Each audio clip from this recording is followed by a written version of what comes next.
Grabar. Vamos a orar para que comencemos. Padre, te damos muchas gracias, Señor, por tu amor, por tu misericordia, expresada en el inmenso amor de Cristo Jesús, quien puso su vida a nuestro favor. Gracias, Señor, por ese sacrificio que tú hiciste para que la justicia de la fe llegase a nuestras vidas. Gracias por ese regalo maravilloso de esa salvación tan grande que tú ganaste para nosotros. Señor, te alabamos y te bendecimos en esta noche. Y te suplicamos que abras nuestro entendimiento a tu palabra y que guardes nuestros corazones para ti, Señor, y nos instruyas y que podamos ser más adoradores tuyos en humildad y en amor, en reverencia y en obediencia a ti. En Cristo Jesús nuestro Señor. Amén. Bueno, entonces había una pregunta había tres preguntas que les había puesto, ¿cierto? Estoy compartiendo porque las preguntas estaban aquí en atributos y las quiero retomar. Aquí había tres preguntas que habíamos dicho, habíamos puesto este mensaje el lunes anterior, día de fiesta, y habíamos hablado de tres preguntas. La primera era cómo era nuestra vida antes de que Cristo nos llamara. Pues en el texto de Efesios 2, del 1 al 10, esa era la primera pregunta, que meditáramos y miráramos eso. La segunda, ¿por qué razón Dios intervino en nuestras vidas en Cristo? Y la tercera, ¿cuál es el propósito que Dios tuvo? Ahí faltó la palabra, o que Dios tenía al intervenir en nuestras vidas en Cristo. Vamos a comenzar con esas preguntas para que entonces podamos mirar qué podemos tener, qué podemos saber de esas preguntas, qué podemos decir de esas preguntas. ¿Quién hizo juicioso la tarea? ¿Quién trató de resolver esas preguntas? Por favor, alguien de los que estamos acá diga, no, son tres preguntas que implican tres partes del texto, ¿cierto? No hemos leído el texto, pero ustedes ya me imagino que lo leyeron o ya lo conocemos. El texto de la salvación por gracia, que es el título que tiene la Reina Valera, dice salvos por gracia. ¿Alguien A ver, puede? Bueno, a ver, yo hágale, traté. hágale, hermano. A ver, entonces leyendo el texto y viendo mi vida, pues obviamente, porque ahí se ve uno reflejado, que estábamos muertos. ¿Cuál era la condición en que estábamos antes? Muertos. Muertos caminantes éramos antes de que viniera Cristo, porque Él es el Dios vivo que vive, murió y vivió y vivirá. Entonces Él es el único que nos puede dar vida. Yo lo entiendo en mi vida así, Listo. muerta, pero muy muerta, podrida. Bueno, ¿y cuál es que la otra pregunta? Pues el propósito, lo tengo, no me acuerdo de lo. El propósito era la tercera, ¿cierto? Y la segunda era, ¿por qué razón Dios intervino en Bueno, nuestras ¿cómo vidas en Cristo? estábamos muertos?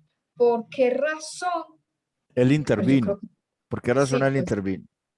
Según lo que dice el texto, ¿cierto?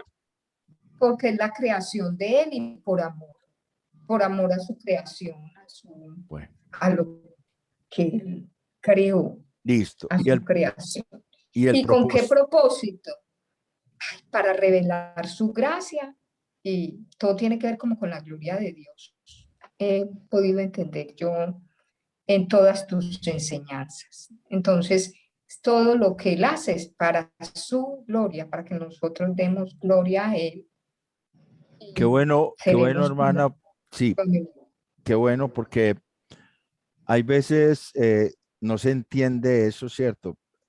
Vamos a mirar ahorita, esas tres preguntas corresponden a los tres aspectos que vamos a mirar hoy, porque el texto lo podemos dividir en las tres partes. Pero antes de ir allá, vamos a mirar un texto que lo voy a leer en Ezequiel 36, ¿cierto? En Ezequiel 36,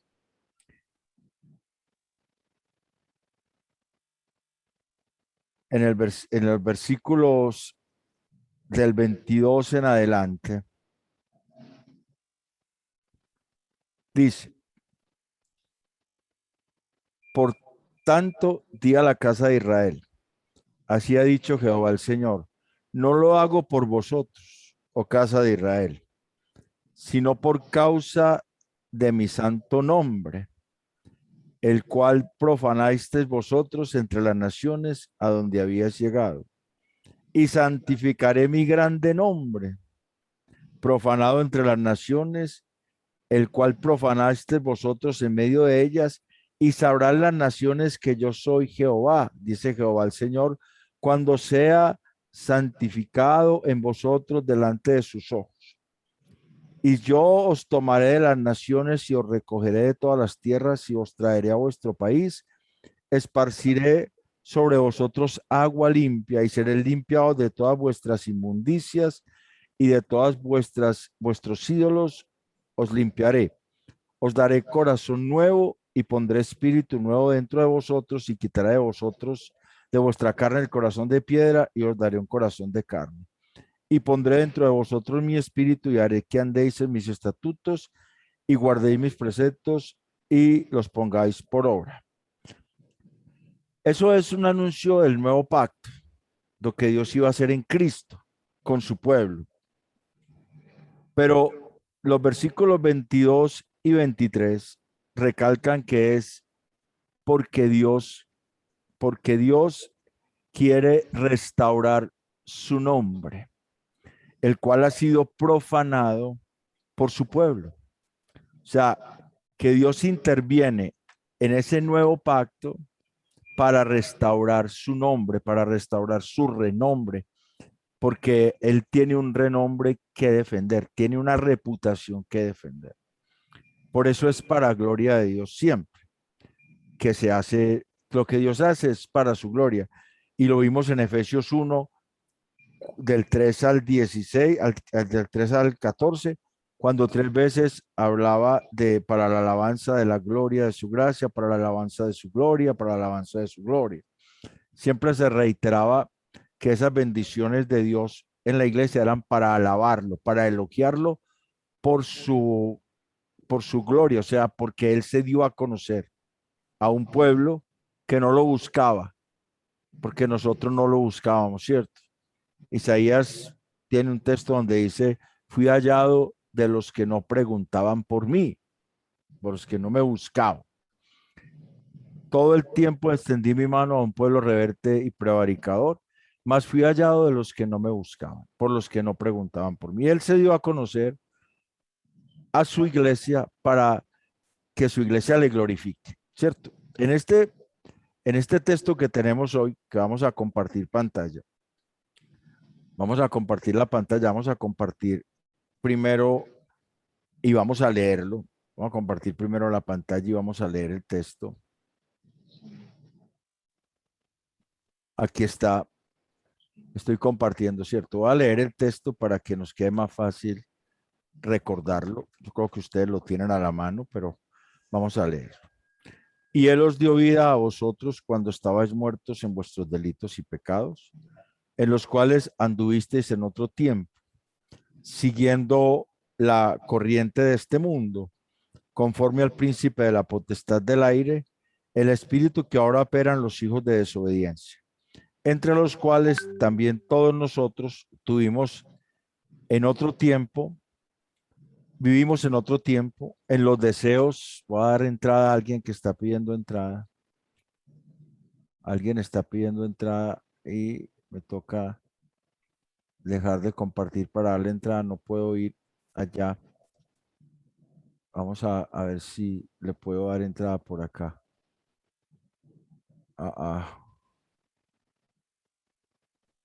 No me está dejando entrar.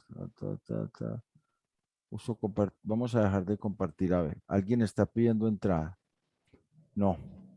Bueno, si alguien entró ya. Listo. Entonces, sigo leyendo el texto.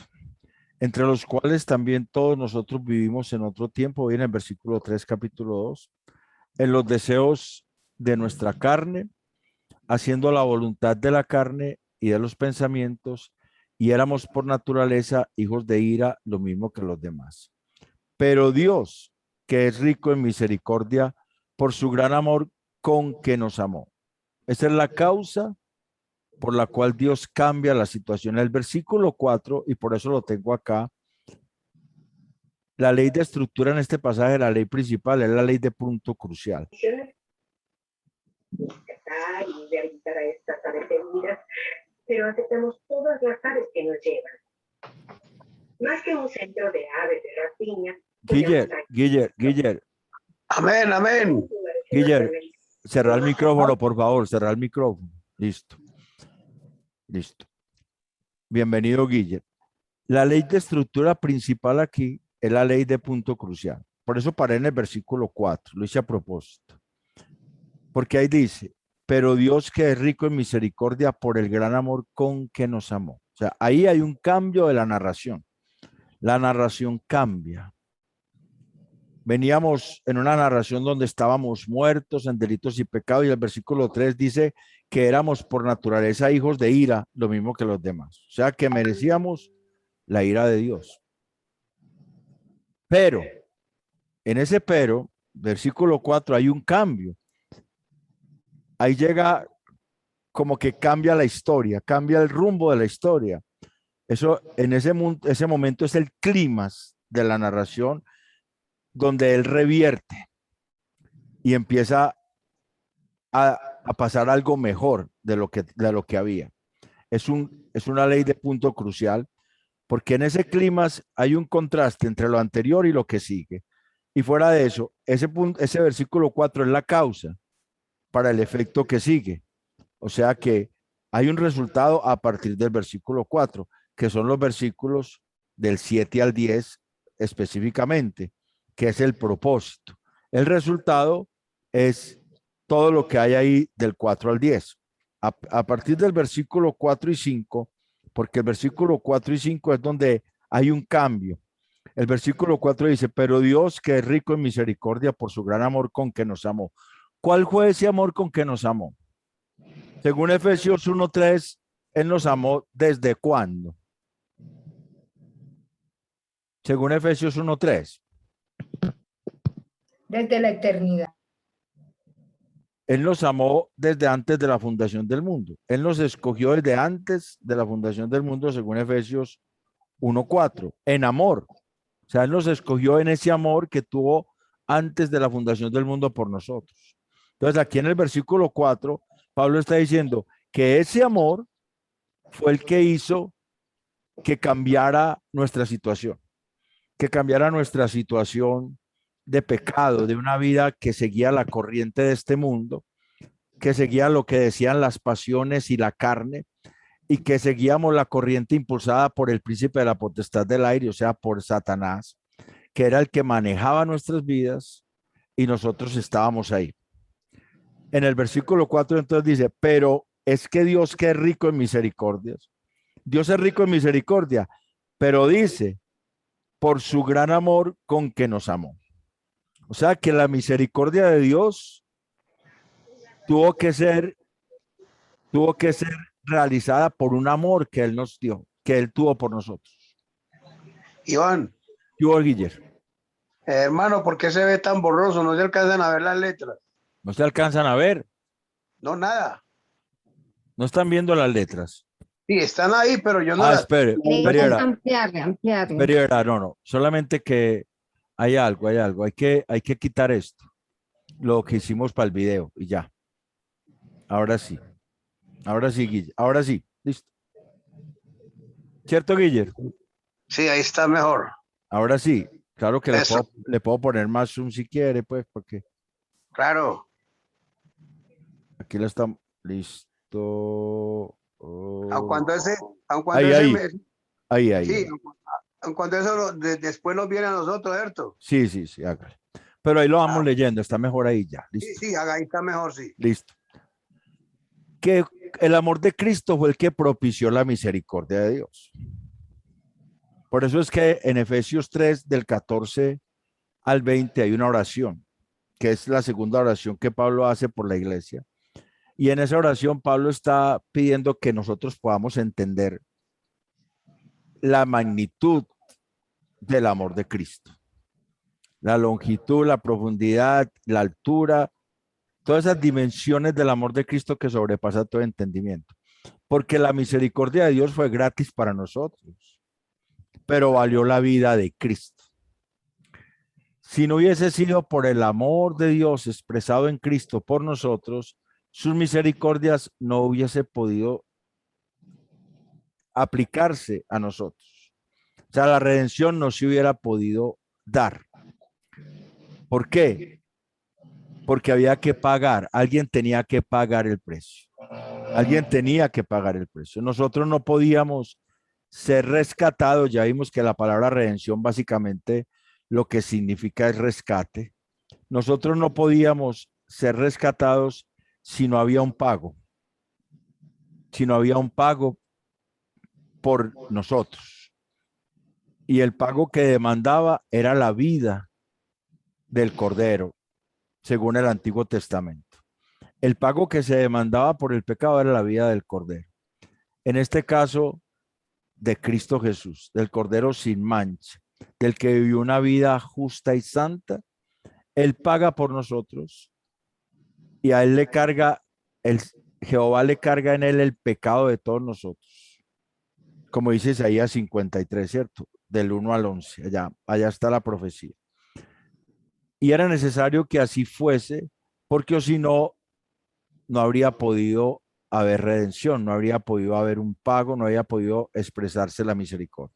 O sea que la misericordia de Dios, por eso dice el texto en Efesios 2:4, pero Dios que es rico en misericordia por su gran amor con que nos ama. Porque la misericordia de Dios implicó que Dios mostró su amor hasta el punto máximo de dar su vida por sus criaturas. En este caso, por su iglesia. Si no hubiese habido una víctima, entonces Dios hubiese sido injusto. Dios hubiese sido injusto. Y Dios no puede ser injusto, es justo siempre.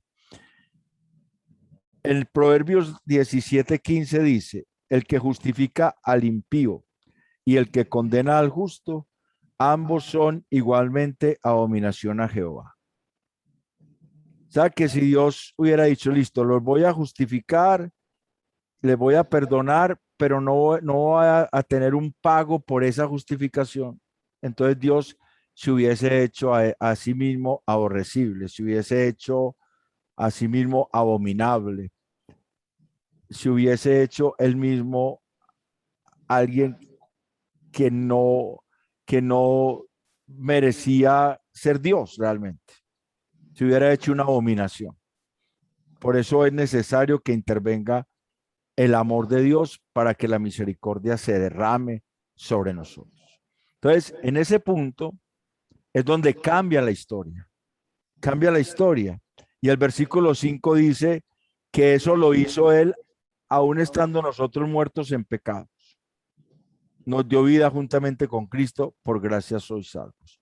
O sea que Dios nos salvó cuando nosotros aún estábamos muertos.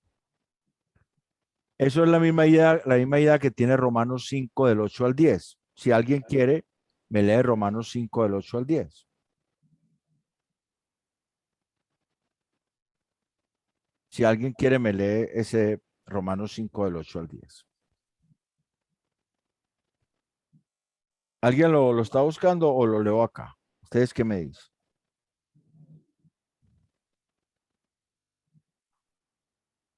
A ver, yo leo que no veo que nadie diga. Hágale 5 pues. del 8 al 10. Ajá. Mas Dios muestra su amor para con nosotros en que siendo aún pecadores, Cristo murió por nosotros. Pues mucho más, estando ya justificados en su sangre, por él seremos salvos de la ira.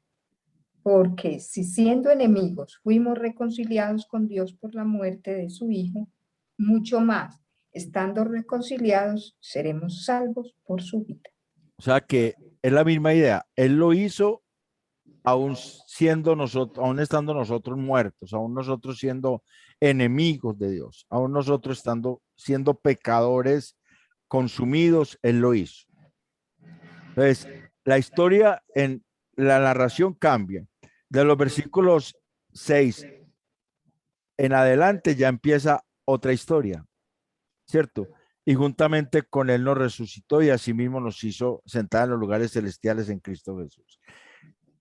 De los versículos 4 a 6 está lo que Dios hace en Cristo Jesús por nosotros, por el hecho de que nos amó desde antes de la fundación del mundo. Y antes de eso está la condición en que estábamos, versículos del 1 al 3, y el versículos del 7 al 10 es lo que Dios espera, el propósito por el cual Dios hizo eso. O sea, ese es Efesios 2 del 1 al 10. Esos son los tres aspectos que vamos a mirar en el bosquejo. Entonces, hay una ley de estructura principal que es la ley de punto crucial. Eso quiere decir que nosotros íbamos en desenfreno, derechito para la condenación, y en ese punto intervino Cristo y cambió nuestro destino. Entonces, hay un cambio, hay un contraste entre lo que era antes nuestra vida y lo que es ahora. Y la causa es la misericordia de Dios y el efecto es lo que produce de ahí para adelante. ¿Quiénes somos en Cristo? ¿Y qué espera el Señor de nosotros? ¿Para qué lo hizo? Hay por eso las leyes secundarias son las leyes de contraste, la ley de causa-efecto y la ley de propósito. Entonces, ya tenemos forma de entrar al texto de una manera más simple. Y este es un bosquejo hermenéutico. No es homilético, sino hermenéutico. El homilético lo tengo ya desarrollado y lo vamos a ir mirando. Somos vivificados por Dios en Cristo para su gloria, ¿cierto? Siempre para su gloria, pero esa gloria la vamos a mostrar nosotros. Y ahora miraremos cómo. Sin Cristo estábamos muertos eternamente. ¿Qué significa eso? Que estábamos muertos eternamente sin Cristo. Que no teníamos posibilidades de enderezar el camino. La depravación total del hombre está aquí, la doctrina de la depravación humana, la depravación total del ser humano. No podíamos nosotros enderezar nuestro camino. Estábamos muertos en delitos y pecados. Y la palabra delitos es como la palabra transgresiones. Es como que nos salimos del camino, nos deslizamos, caímos y no podíamos alcanzar la meta a la cual estábamos destinados si seguíamos en esa vida. Entonces, en esa vida andábamos antes de que Cristo nos encontrara. Seguíamos la corriente de este mundo y la palabra corriente da la idea de que era algo continuo. Era algo que nos deleitábamos y la palabra mundo es la palabra cosmo, que significa, de ahí viene la palabra arreglo, adorno, cosmético. O sea que nosotros nos deleitábamos en una corriente en la que creíamos que estábamos bien arreglados. Nosotros pensábamos que vivíamos muy bueno, hacíamos lo que nuestros deseos querían, que nuestra carne nos llevaba a hacer, y seguíamos la corriente del mundo que era propuesta por Satanás. Satanás es el príncipe de este mundo, ¿cierto? Y Satanás, según Primera de Juan 5:19, es el que tiene, el mundo entero está bajo el maligno, o sea, no la iglesia, sino el mundo sigue la ideología de Satanás. Por eso el versículo 19 de Primera de Juan 5 dice, sabemos que somos de Dios y el mundo entero está bajo el maligno. Así estábamos nosotros. Esa misma corriente trabaja en los hijos de desobedientes. Es tremendo que aquí hay una palabra diferente para hijos acá que para hijos acá. Aquí la palabra que aparece para hijos es huios, que significa un descendiente cercano, un pariente cercano. Y aquí la palabra es tecnón en esta, que significa simplemente un parentesco. O sea que Pablo está hablando aquí de que todavía hay unos hijos que son cercanos que andan en desobediencia.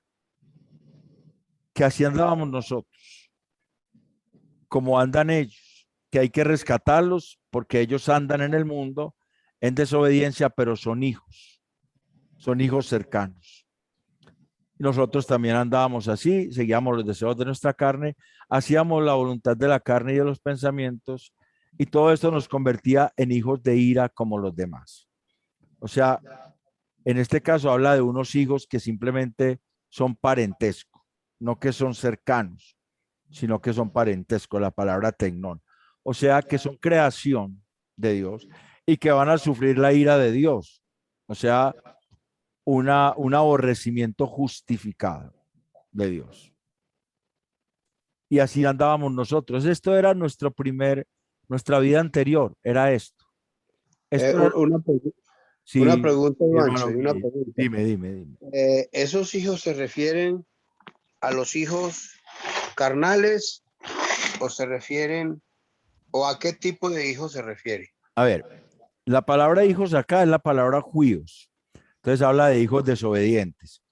Sí, Haga de cuenta que esos éramos nosotros antes. ya. Éramos hijos desobedientes. Éramos hijos de Dios, pero desobedientes. Antes de que Él nos rescatara. Sí, obviamente, sí. Antes de que Él nos rescatara, pues nosotros vivíamos en desobediencia. Exacto. Y por lo cual éramos hijos de deshonra. Eso, éramos hijos de desobediencia. La palabra desobediencia aquí significa que no creíamos, que éramos incrédulos, no estábamos convencidos. Ahorita vamos a ver esos términos.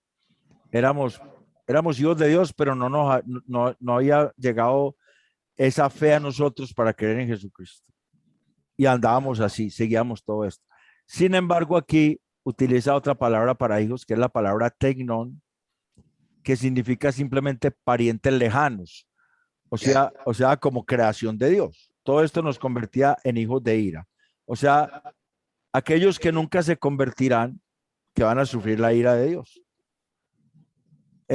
Así estábamos nosotros, a pesar de que estábamos en condición de hijos, pero desobedientes. Entonces, la razón de evangelizar es porque hay hijos desobedientes por ahí que todavía no han sido tocados por Dios. Y la iglesia está encargada de llevar esos hijos al Señor. No estos que hay aquí, estos no van a creer nunca. Esas son las ovejas a las cuales se refiere Juan. ¿En qué capítulo? Habla el mismo Señor Jesucristo que hay otras ovejas. Exacto. Que él mismo tiene que traer. En Juan 10:16, ¿cierto? Yo tengo otras ovejas que yo mismo debo traer. Por medio de la evangelización, Él las trae. Así nos alcanzó a nosotros. Pero antes de que nos alcanzara, nosotros éramos hijos desobedientes.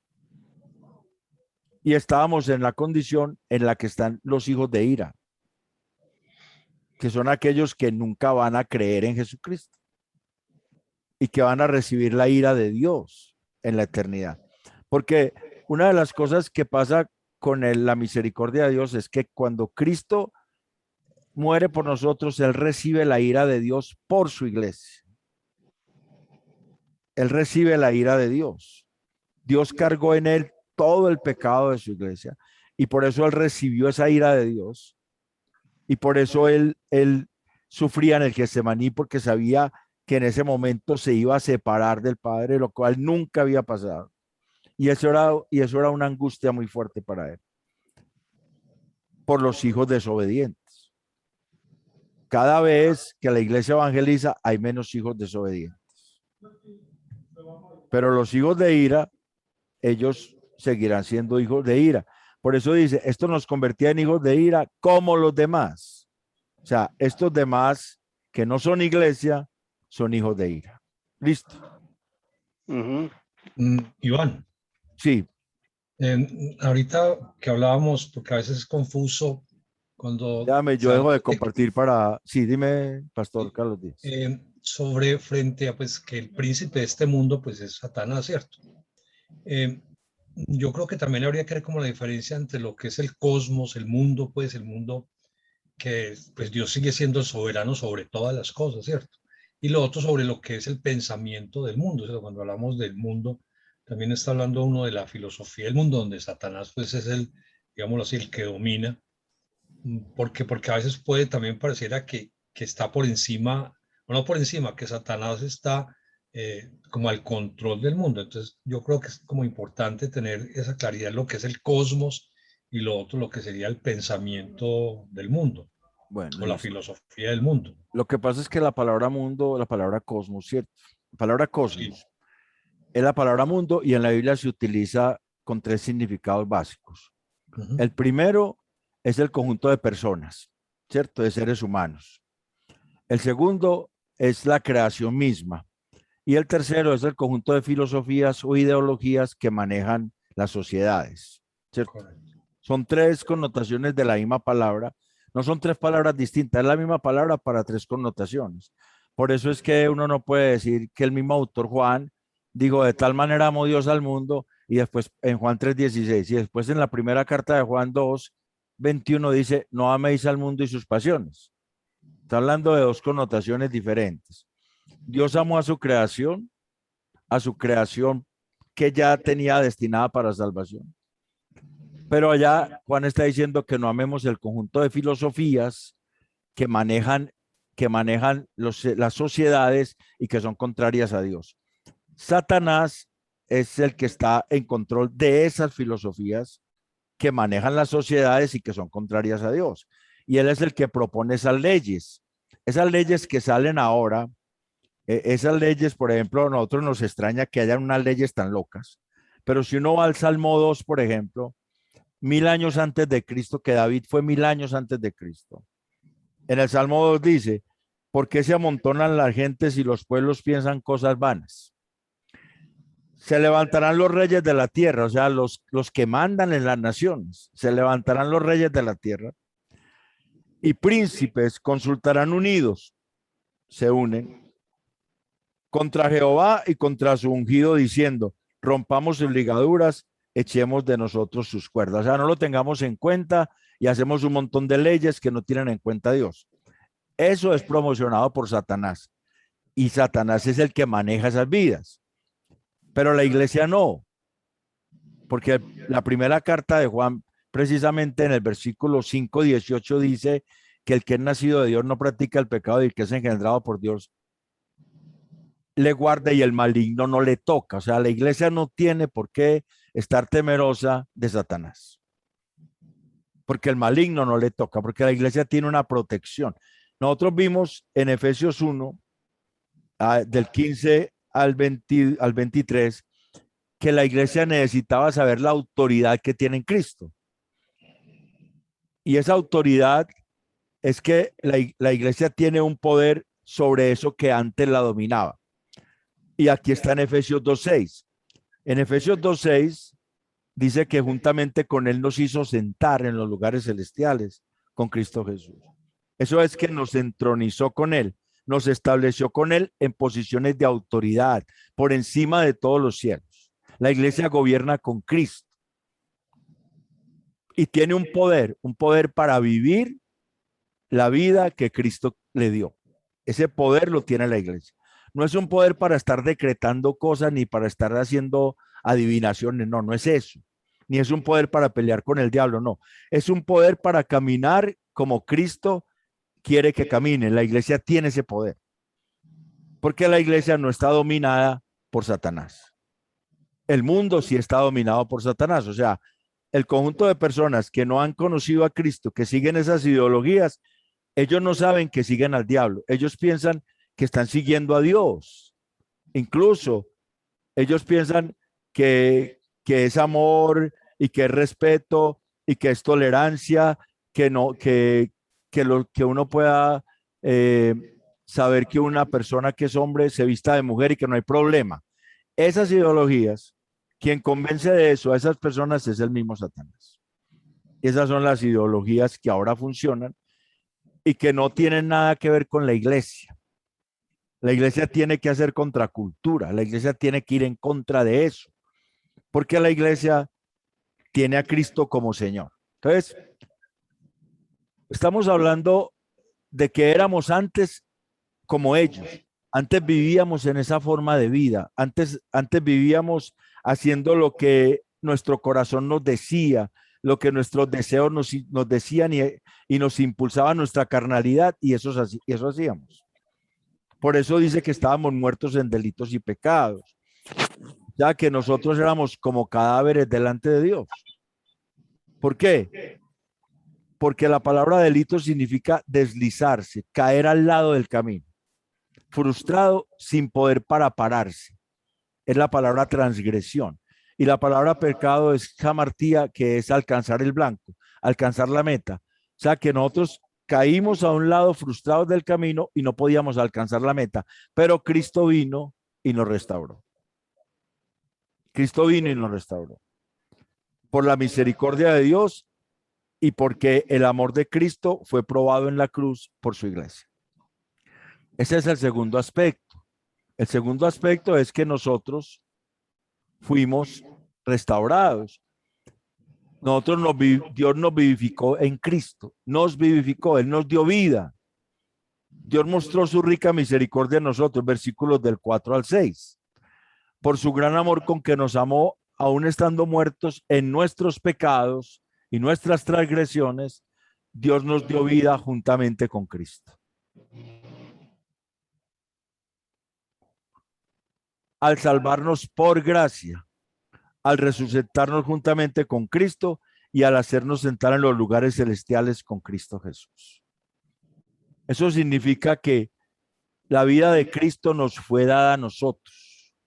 Nosotros resucitamos con Cristo. La epístola a los Colosenses lo deja ver más claro. En la epístola a los Colosenses, capítulo 2, versículo 12 dice: sepultados con él en el bautismo, en el cual también fuiste resucitados con él mediante la fe en el poder de Dios que le levantó de los muertos. O sea que en la resurrección de Cristo, la iglesia fue resucitada, la iglesia recibió una vida que no tenía. Nosotros tenemos todas las garantías y todos los elementos, todo lo que necesitamos para vivir como Dios quiere. La iglesia. La iglesia no tiene que estar temerosa. La iglesia está en un poder, en un lugar de autoridad.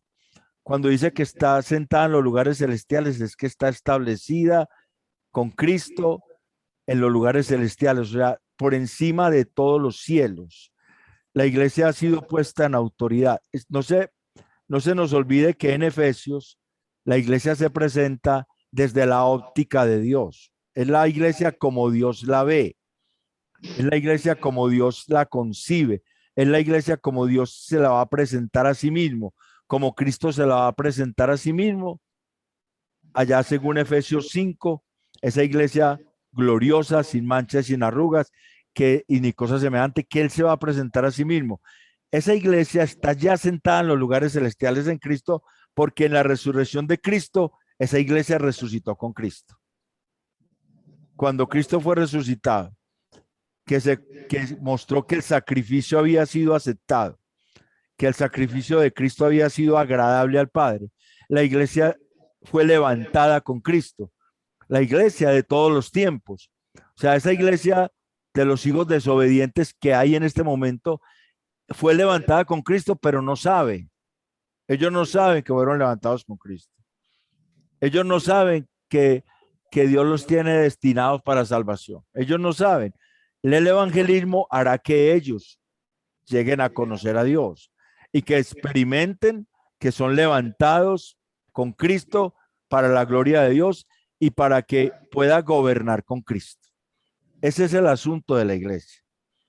Esa misma idea está en la primera carta de Pedro capítulo 1, la segunda carta de Pedro capítulo 1, perdón, aunque es otro autor, es otro apóstol, Pedro.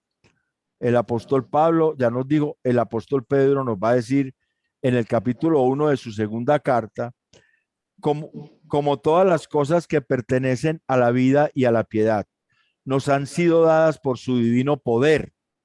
Todas las cosas que pertenecen a la vida y a la piedad. O sea, todas las cosas que pertenecen a la vida abundante, a la vida nueva que Cristo nos dio, nos han sido dadas por su divino poder. En el conocimiento de aquel que nos llamó por su gloria y excelencia. O sea que al conocer a Cristo, el poder de Dios, al nosotros ir conociendo más a Cristo en su palabra y en una relación íntima de obediencia a Él, el poder de Dios en nosotros va siendo mayor. El poder para vivir como Él quiere. Que ese es el poder que la iglesia necesita. La iglesia no necesita el poder para estar tumbando gente, o el poder pues tumbando en el sentido de ponerle la mano y que caiga, o que sople y caiga. No, ese no es el poder. El poder es vivir una vida verdaderamente de acuerdo a la voluntad de Dios, porque ese poder es por el Espíritu Santo. Entonces, esa es la llenura del Espíritu Santo, que el Espíritu Santo está en control de la vida de la iglesia, porque la palabra está mostrando cuál es la vida de la iglesia.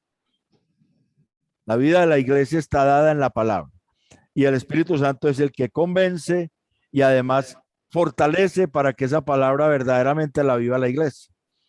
¿Por qué? Por la resurrección de Cristo. Todo es por la resurrección de Cristo. Entonces, Cristo, al dar su vida por nosotros, estos versículos del 4 al 6, lo que hace es que Él nos restaura a una vida antes de que fuésemos esclavos.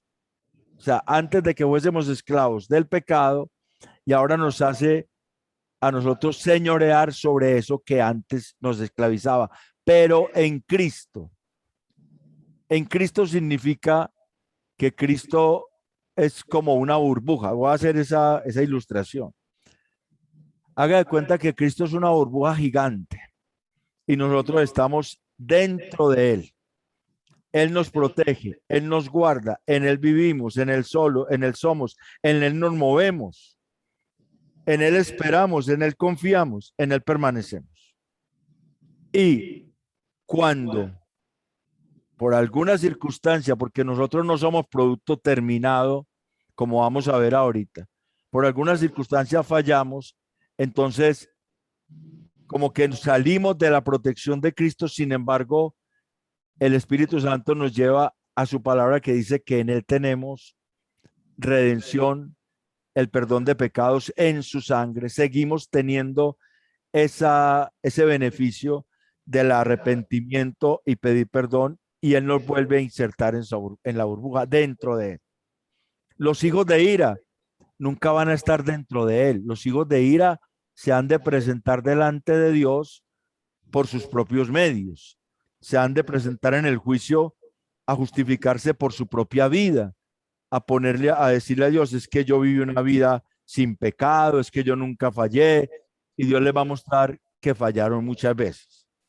¿Cierto? La soberbia no los va a dejar reconocer su pecado. La soberbia los tiene cegado porque Satanás cegó su entendimiento, y esa palabra es que no deja que ilumine la luz de Cristo sus vidas, porque hay una soberbia muy fuerte en ellos que no tienen necesidad de Cristo, que no quieren necesitar a Cristo, que dicen yo no necesito porque yo soy una persona que vivo bien, que nunca fallo, que no le hago mal a nadie. Esa ira, esa soberbia va a hacer que ellos reciban la ira de Dios. Pero la iglesia tiene el favor de Dios, como decía Efesios 1:7, en quien tenemos redención por su sangre, el perdón de pecados según las riquezas de su gracia. O sea que la iglesia está sentada en autoridad en lugares celestiales con Cristo Jesús, aunque no es un producto terminado. Nosotros no somos producto terminado. Por eso quiero que entendamos que hay un contraste entre lo que éramos antes y lo que somos ahora en Cristo. Ahora nosotros en Cristo somos personas que podemos vivir para la gloria de Dios, por la obra de Cristo, por la gracia de Dios, no por los méritos de nosotros. Y el propósito de esa vivificación es darle gloria a Dios. versículos del 7 al 10. Este es el propósito de esa vivificación que Dios hizo en nosotros en Cristo Jesús, que le diéramos gloria a Él. Entonces, ¿cómo le vamos a dar gloria a Él? Mostrándole al mundo entero las riquezas de su gracia, en su bondad para con nosotros en Cristo Jesús, haciéndonos humildes ante Él, pues somos salvos no por obras, de las cuales nos podríamos jactar. Si fuera por obras nos podríamos jactar, pero no somos salvos por obras. Entonces no nos podemos jactar, debemos antes ser humildes. Somos salvos por gracia mediante la fe, la cual es un don de Dios. O sea que nosotros, mostrar a Cristo es mostrarle su bondad y misericordia, mostrar humildad, que nosotros somos humildes, que dependemos de Él, y también mostrar que somos hechura de Dios en Cristo, que es el versículo 10. Lo mostramos por medio de buenas obras, las cuales Dios preparó de antemano para que anduviésemos en ellas. Hasta ahí tenemos un bosquejo homilético. Hasta ahí podríamos decir, listo, hemos entendido el texto, hemos entendido lo que dice eso. Pero cuando hacemos el estudio de términos y hacemos un bosquejo homilético y lo desarrollamos, nos damos cuenta, por ejemplo, que ese versículo que dice ahí que somos hechura suya, ¿qué significará eso? ¿Qué significará que somos hechura suya? Pues cuando hacemos el estudio de términos, nos damos cuenta que ese término es la palabra poiema en griego. Poiema, que es una cosa hecha, una composición, un producto fabricado. Eso es. Viene del verbo poieo, que es hacer. O sea, cosa hecha. Somos hechura suya. La misma palabra hechura aparece en Job 14:15. Allá en el hebreo, la palabra masé significa arte, poema, producto en fabricación. Entonces, nosotros tenemos que entender que nosotros no somos productos terminados. Y para eso nos ayuda mirar el texto, por ejemplo, en el interlineal griego. En la interlineal griego, por ejemplo, en esta página que se llama Logos Clogos, mire cómo está el texto en griego. Y aquí dice, porque estamos siendo cosa hecha. Estamos siendo cosa hecha. No dice somos hechura, sino estamos siendo cosa hecha. No, está mostrando. No la está mostrando, listo. Entonces vamos a compartir para poderla mostrar. Listo. No le estoy compartiendo, vamos a compartir. Voy a compartir acá. Voy a compartir acá. Listo, ya lo ven. Sí. Esto es Efesios 2:10. Este es el texto griego de Efesios 2:10. Y dice, porque estamos siendo cosa hecha. O sea que nosotros estamos siendo cada día fabricados por Él. ¿Por qué? Porque fuimos creados, habiendo sido creados en el ungido Jesús, o sea, en Cristo Jesús. Estamos siendo cosa hecha que fuimos creados en Cristo Jesús. O sea que el hecho de haber sido creados en Cristo, de ser nuevas criaturas, hace que cada día estemos siendo cosa hecha, que cada día Dios esté trabajando en nosotros como el alfarero trabaja en el barro, o como el escultor trabaja en la roca. Por eso la palabra en Jeremías que dice que tu palabra es como martillo que quebranta la roca, es que el escultor trabaja la roca para hacer una figura, el alfarero trabaja el barro para hacer una vasija útil, para usos honrosos. Eso estamos siendo hechos nosotros todos los días, por la obra de Cristo en nuestras vidas, por la palabra de Dios y por el Espíritu Santo. O lo que dice Hebreos 4, en Hebreos 4 se habla de que la palabra de Dios es más cortante, ¿cierto? Es Hebreos 4:12, porque la palabra de Dios es viva y eficaz y más cortante que toda espada de dos filos y penetra hasta partir el alma y el espíritu, las coyunturas y los tuétanos, y discierne los pensamientos y las intenciones del corazón.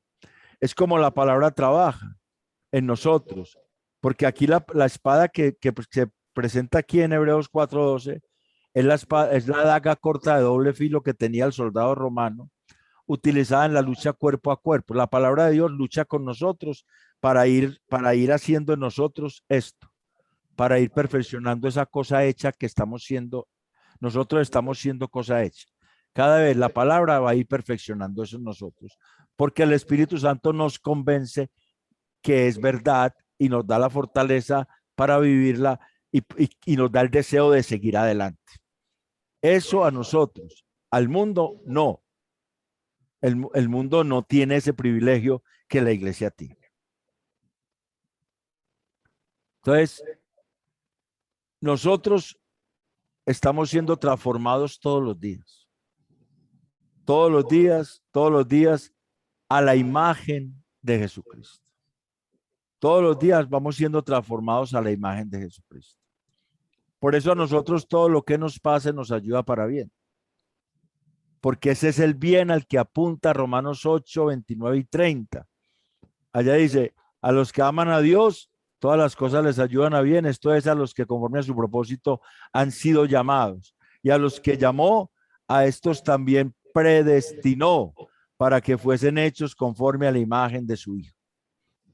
Y a los que predestinó, a estos también glorificó. O sea que ese es el bien al que apuntan todas las cosas que nos pasan a nosotros.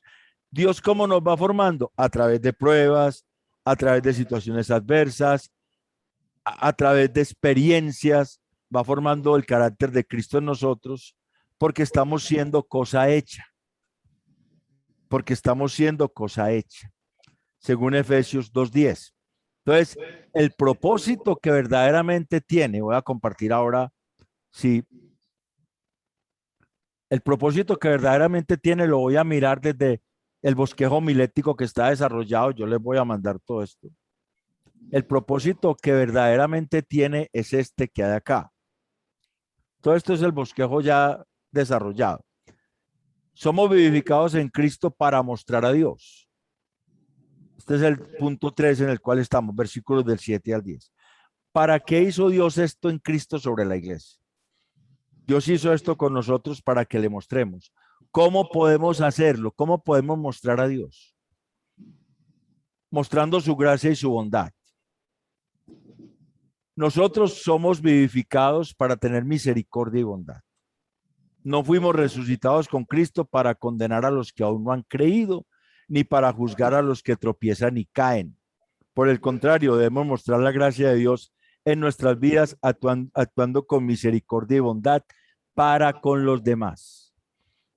Por allá hay una parábola en Mateo 18. No quiero que la lean, se la voy a referir nomás. En Mateo 18 hay una parábola que se llama la parábola de los dos deudores. En Mateo 18, del 23 al 35. Es la parábola de los dos deudores, ¿cierto? Allá se habla de uno que se le perdonó una deuda muy grande porque suplicó. Y cuando salió él de que el Señor le había perdonado esa deuda tan grande, se encontró con alguien que le debía a él una muy pequeña cantidad y esa persona le dijo, yo no te puedo pagar, espérame a que te pueda pagar, y le suplicó y él no tuvo misericordia con ese. ¿Qué hizo el que le había perdonado? Cuando le dijeron, lo cogió y lo metió a la cárcel hasta que pagara todo, ¿cierto? Porque no tuvo misericordia. Si nosotros tuvimos misericordia, si Dios tuvo misericordia para con nosotros, es para que nosotros tengamos misericordia para con los demás. Y en Santiago 2:13 hay una sentencia muy fuerte que quiero que entendamos un poquito. En Santiago 2:13, si alguien quiere leerme Santiago 2:13, solamente ese versículo, porque no estamos estudiando a Santiago, pero es para reforzar este punto. Santiago 2:13, ¿alguien lo quiere leer?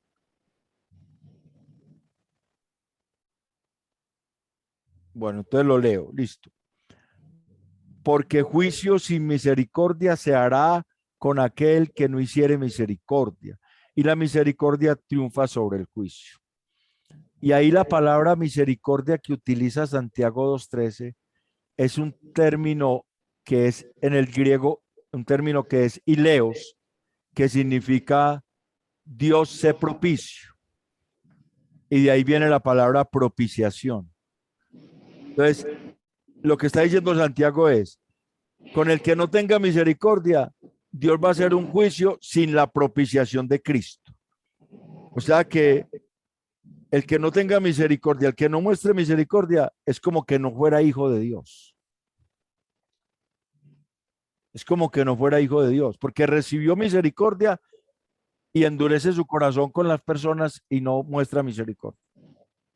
Entonces, mostramos a Cristo o mostramos que somos hijos de Dios, que nuestro propósito es, somos vivificados en Cristo para mostrar a Dios.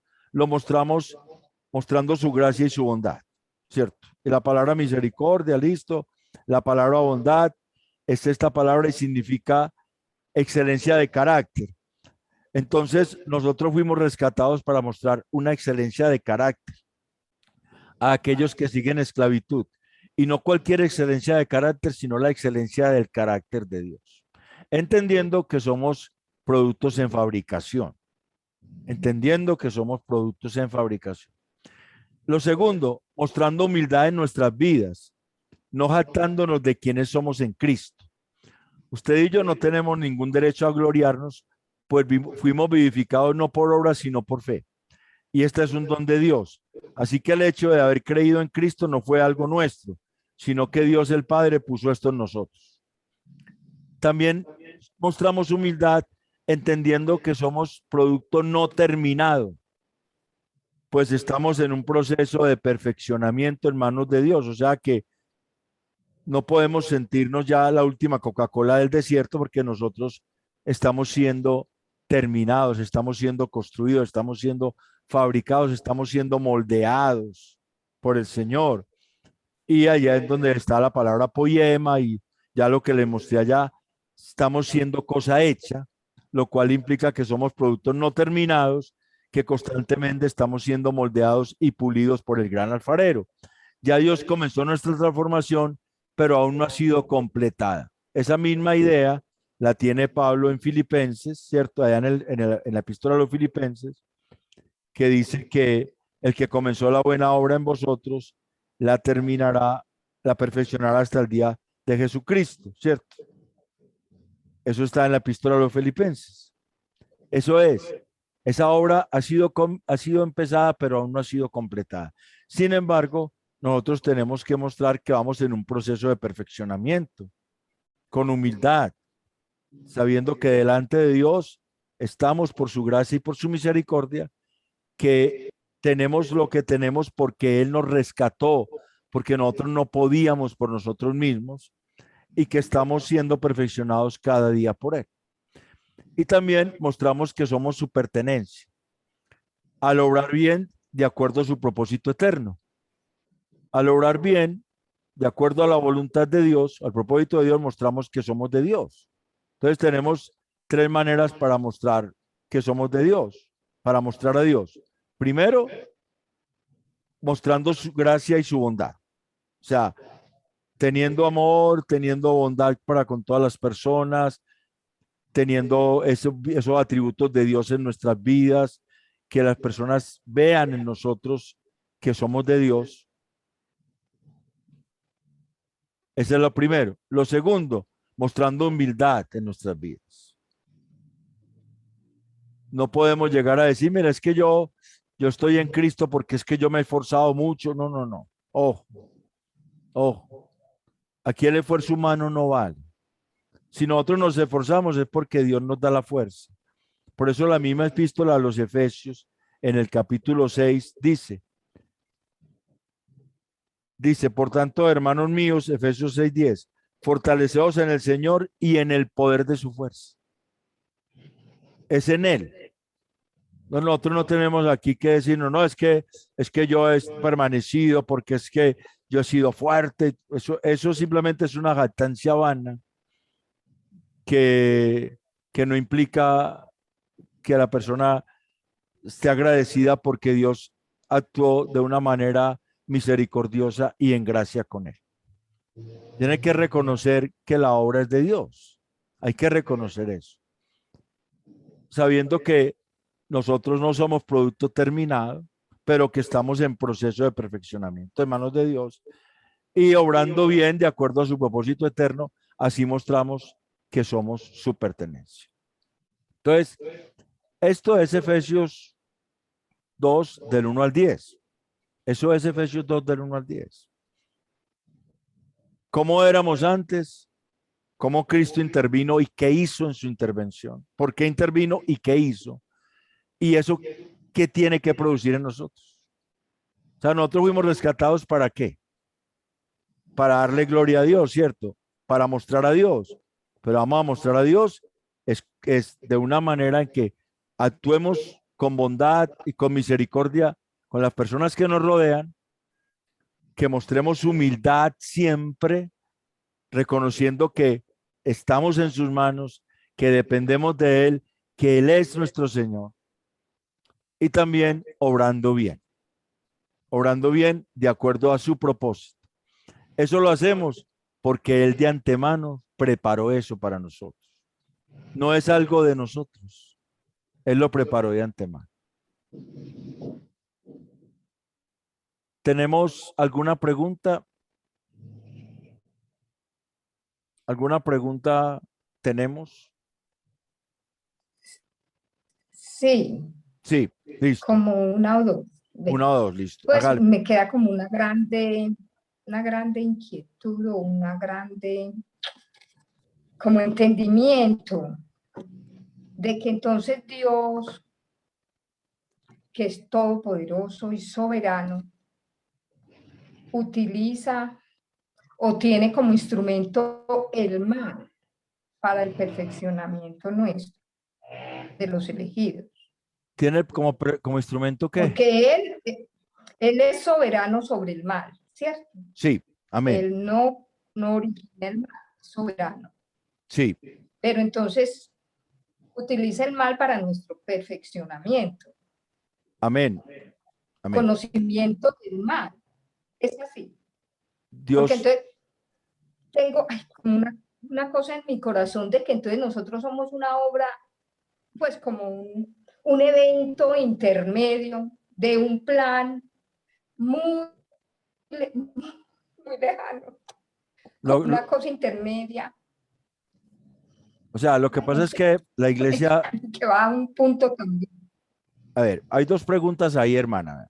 La primera es, Dios utiliza la maldad, obviamente, y es soberano sobre la maldad, y utiliza la maldad para perfeccionar a sus hijos. Y voy a ponerle un ejemplo muy claro. El aguijón del apóstol Pablo, ¿cierto? Es un ejemplo muy claro. En 2 Corintios 12 dice, ciertamente no me conviene gloriarme, pero vendré a las visiones y a las revelaciones del Señor. Así empieza el capítulo 12, 1 de 2 Corintios. Conozco a un hombre en Cristo que hace 14 años, si en el cuerpo no lo sé, si fuera del cuerpo no lo sé, Dios lo sabe, fue arrebatado hasta el tercer cielo. Y conozco al tal hombre, si en el cuerpo, fuera del cuerpo no lo sé, Dios lo sabe, que fue arrebatado al paraíso donde oyó palabras inefables que no le es dado al hombre expresar. De tal hombre me gloriaré, pero de mí mismo en nada me gloriaré, sino en mis debilidades. Sin embargo, si quisiera gloriarme, no sería insensato, porque diría la verdad. Pero lo dejo para que nadie piense de mí más de lo que en mí ve u oye de mí. Y ojo al versículo 7. Y para que la grandeza de las revelaciones no me exaltase desmedidamente, me fue dado un aguijón en mi carne, un mensajero de Satanás, que me abofetee para que no me enaltezca sobremanera. ¿Cuál era el propósito de ese mensajero de Satanás? ¿Cuál era el propósito que tenía ese mensajero de Satanás? ¿Cuál era el propósito? Para que no me enaltezca, para que no me enaltezca sobremanera. O sea, Pablo sabía que... Sí, dime. para erradicar el orgullo, pues que podía surgir de acuerdo a ese entendimiento de él. Porque Pablo, por esas visiones que tuvo y eso que Dios le permitió a él podía humanamente enorgullecerse, ensoberbecerse, volverse altivo. Y Dios, para que no se volviese altivo, o sea, trabajando en él como producto no formado, no terminado, para que no se volviese altivo, ¿qué le mandó? Un mensajero de Satanás. O sea, no, le mandó un demonio para que no se enalteciese, para que lo atormentare y él entendió el propósito. Y él le rogó a Dios 3 veces que lo quitara de él. ¿Y qué le dijo el Señor? Ay, pero Bástate no, mi, la gracia, que le bastara la gracia de él. bástate mi gracia. Y enseguida le dice, ¿por qué? Porque mi poder se perfecciona en la debilidad. O sea que aún utiliza el mal para perfeccionar a sus hijos. O sea que esa teoría del sufrimiento que usan muchas iglesias hay un micrófono abierto. Por favor, alguien cierre el micrófono. Soy yo. Entonces Dios permite que sucedan esas cosas malas para que, porque la persona es capaz de poder superar eso, ¿verdad? O sea, hay asuntos que son, Dios determina, Dios todo lo que determina tiene un propósito. Todo, no se hace nada sin propósito. Y el propósito para nosotros, como hijos de Dios, de todo lo que nos pase, es que nosotros seamos hechos a la imagen de Jesucristo. Por eso, todo lo que nos pase es para bien. Porque es para ese bien, para alcanzar ese propósito. Que seamos hechos a la imagen de Jesucristo. Aunque y entonces, aunque una persona del mundo lo vería de una manera diferente, ¿no? Vería que, o sea, que todo le está pasando mal a ellos porque se lo merecen y, o sea, claro, no van a ser salvos o cosas así. Lo que pasa es que hay una cosa, Moisés, y ahorita, Cristina, qué pena, ahorita te contesto. Es que el sufrimiento en la Biblia se muestra por 3 razones y aún por 4, ¿cierto? La primera razón es como consecuencia del pecado por la que ningún cristiano debería sufrir.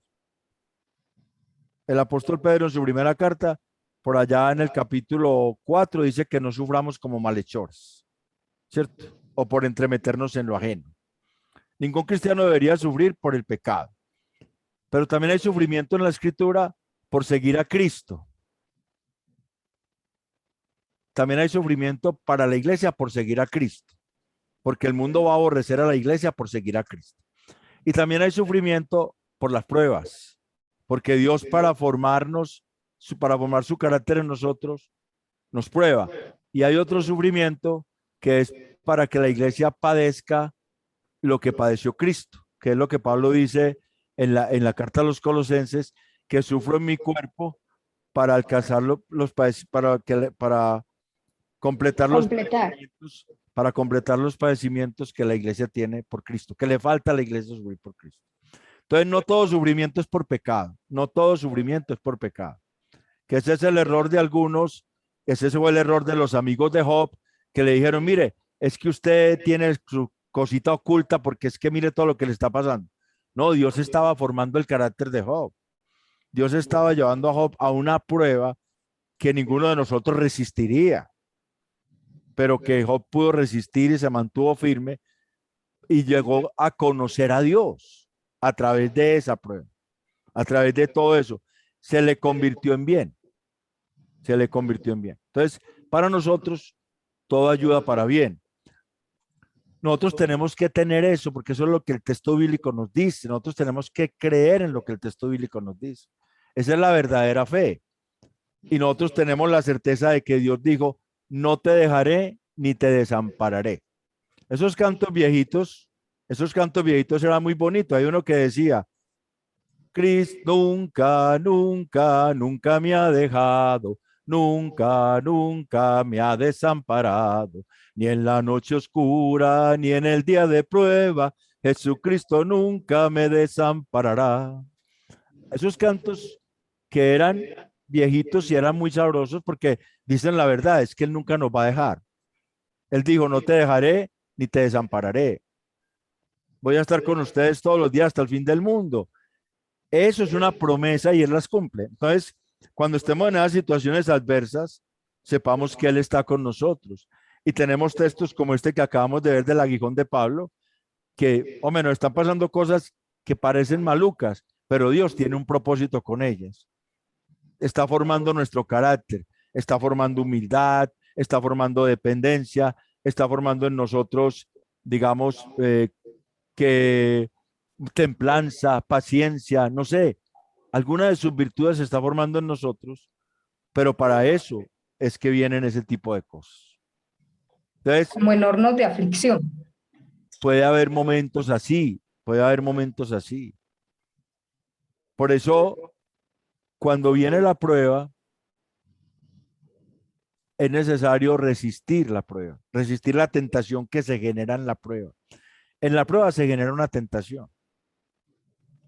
Santiago 1, por ejemplo, ya que nos metimos en esto, Santiago 1 dice, 1:12, bienaventurado el varón que soporta la tentación, porque cuando haya resistido la prueba, recibirá la corona de vida que Dios ha prometido a los que le aman. O sea que hay una prueba, y en la prueba viene una tentación. La tentación es una salida rápida y fácil de la prueba. Una salida rápida y fácil de la prueba. Entonces, estoy sin trabajo, me quedé sin trabajo. Listo. Y usted empieza a orarle al Señor. Y llega alguien y le ofrece un trabajo que no es muy decente. Y usted dice, gracias, Señor. Eso es una tentación. Porque no estaba en la voluntad de Dios que usted fuera a hacer un trabajo indecente. Entonces, la tentación es la salida rápida a la prueba. Pero el varón que soporta la tentación en medio de la prueba es bienaventurado porque él recibe la corona de vida. O sea, Dios le da la recompensa. Dios le da la salida en medio de la prueba, aunque venga la tentación. El Señor Jesucristo fue llevado al desierto por el Espíritu Santo para ser tentado por el diablo. O sea, fue llevado para ser tentado por el diablo. ¿Y quién lo llevó? Dios mismo lo llevó, el Espíritu Santo lo llevó para ser tentado por el diablo. Y después de que él sale de esa prueba, de esa tentación, él comienza su ministerio fortalecido porque resistió la prueba, resistió la tentación. Entonces, cuando nosotros resistimos la tentación, la recompensa es que hay una fortaleza en nosotros ya que nos ayudará a soportar esas pruebas que vienen. Cada vez el carácter se va formando cuando resistimos en el Señor las tentaciones, las pruebas, porque son para formar su carácter en nosotros. Entonces, eso todo hace parte de que estamos en construcción, de que somos personas que estamos siendo formadas, ¿cierto? Ya contesté tu pregunta, hermana. Perdón, Ivancho. Listo, Guiller. Hermanito, mira, Más yo soy problemático, pero sabes que yo me levanté esta madrugada demasiado temprano, hermano, porque tenía una cita que cumplir en la EPS, y entonces estoy caído de sueño aquí, ya son las 10. Ah, no, yo sé. Falta un minuto. Falta un minuto, sí. No, por eso estamos en preguntas, tranquilo. Yo voy a dejar de grabar y simplemente respondamos, pues si hay preguntas.